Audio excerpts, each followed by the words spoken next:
Malalim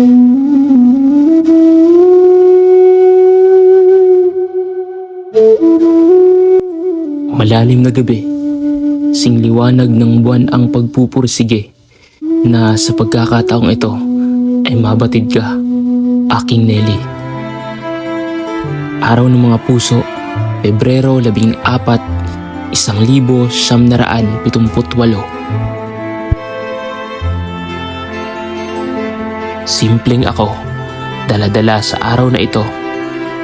Ang sayo'y aking alay sa matayog niyong bahay at marangyan niyong pamumuhay.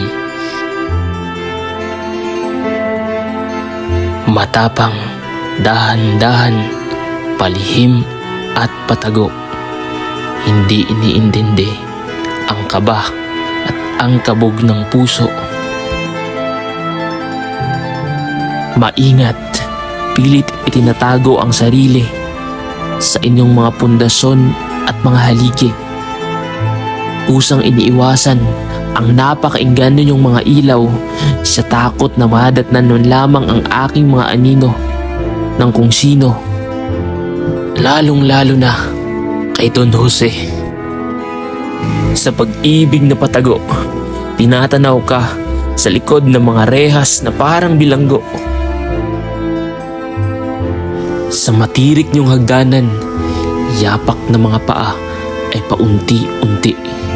Iniingatang magkaingay at marinig ang mga tunog. Makita ka lang, o aking irog. Isa-isang dinadalaw ang mga bintana na kung saan madalas kang dumudungaw na nasa ibabaw mula sa ibaba. Ikaw ay aking natatanaw. Hindi pa rin nawawalan ng pag-asa. Patuloy ang paghakbang. Pasilip minamasdan ng piano sa lamesa, kung saan madalas kong naririnig ang mga tunog ng iyong mga tugtog. Halos oras na akong paikot-ikot sa kasuluk-sulukan ng loob ng inyong bahay. Kung hindi ka man makita sa ngayon, larawan mo lang ay mahawakan ng aking mga kamay ay isa ng tagumpay.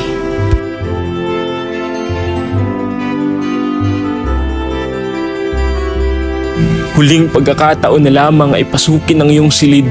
Malungkot, nagbabaka sakali na ikaw dito ay maabatid. Papasok, dahan-dahang nagmamasid. Panandali ang inayos ang hitsura at wangis para makisig naman akong tingnan at matipuno nung makita ko ang aking nais. Ginapang ko na ang lamesang may nakapatong na lampara kung saan madalas kang nagkakapit. Nakapatong dito ang iyong tasa. Sana magustuhan mo ang alay ko sa iyo, ang paborito mong kape,